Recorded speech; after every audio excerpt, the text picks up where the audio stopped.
Quoi? Bonjour David. La grande motte. La grande motte. Pada tahun 2019, seorang pria parubaya bernama Francois Verhoeven mengikuti sebuah acara permainan di TV Prancis yang dikenal dengan Of the Great $1 Million Manhunt. Sekilas, pria ini tampak seperti biasa saja, dan sebagian besar hidupnya dia bekerja untuk kepolisian, dan di saat itu dia hanya menikmati masa pensiun sebagai polisi. Dan ini adalah awal dari kisahnya yang mengerikan.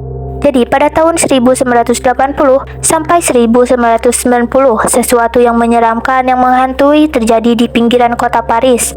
Serangkaian serangan brutal terjadi di area tersebut.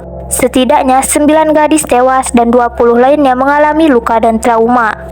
Para korban yang selamat hanya mengingat sedikit sekali apa yang terjadi pada mereka pada hari itu, kecuali satu detail penting yang hampir semua korban bicarakan, yaitu ciri-ciri dari pelaku.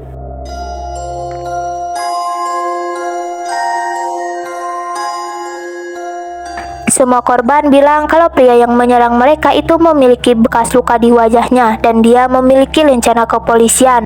Hal ini menyebar cepat ke masyarakat lalu berubah menjadi sebuah ketakutan. Polisi memanggilnya Le Glere atau si Bopeng. Dia menghilang secepat dia datang. Dan selama beberapa dekade, kasusnya menjadi beku karena tidak ada clue, tidak ada nama, dan tidak ada tersangka. Pihak berwenang menduga lencana yang dipakai pelaku adalah lencana palsu. Menurut polisi, kalau pembunuhnya benar-benar dari kepolisian, sudah pasti dia tertangkap. Dalam hal ini, tentunya seragam tidak bisa menyembunyikan monster yang berada di balik tubuhnya. Pada tahun 2021, sebuah petunjuk baru muncul ke permukaan. Dari petunjuk ini mengarah langsung ke dalam lembaga kepolisian. Di saat itu, para penyelidik memerintahkan dilakukannya pemeriksaan DNA sekitar 750 mantan perwira dari wilayah tersebut. Masing-masing diminta untuk memberikan sampel DNA mereka. Francois menjadi salah satu yang diminta untuk mengirim DNA-nya. Setelah menerima panggilan itu, 3 hari kemudian, Francois tiba-tiba hilang. Polisi yang curiga dengan gerak-geriknya akhirnya melacak kehilangannya itu. Selama dia menghilang, ternyata dia bersembunyi di sebuah apartemen sewaan. Tetapi semuanya sudah terlambat saat ditemukan dia telah bunuh di kamar apartemennya itu.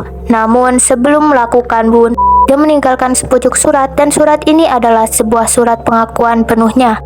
Di surat ini dia mendeskripsikan kejahatannya yang hanya diketahui oleh pembunuh sebenarnya, yaitu adalah dia.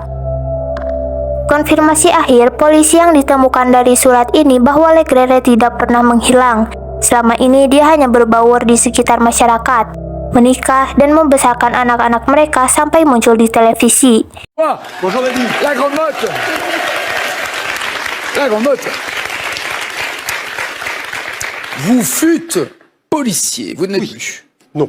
On arrête ça. D'accord. Policier, On passe à autre chose. à pied, à vélo, voiture, moto. À pied, Ouais. en moto et à cheval. À moto. Et Pas dans l'ordre. à cheval. Alors, dans quel ordre vous avez fait ça? Alors, j'ai commencé à pied, comme tout le monde. On peut pas commencer à moto. On ne peut pas commencer à moto. D'accord. La sélection ne permet pas tout de suite de commencer en sortant de l'école de la gendarmerie ou de la police en moto. D'accord. Donc, pied. Donc pied, mais j'ai commencé par le cheval en fin de compte. À la gare.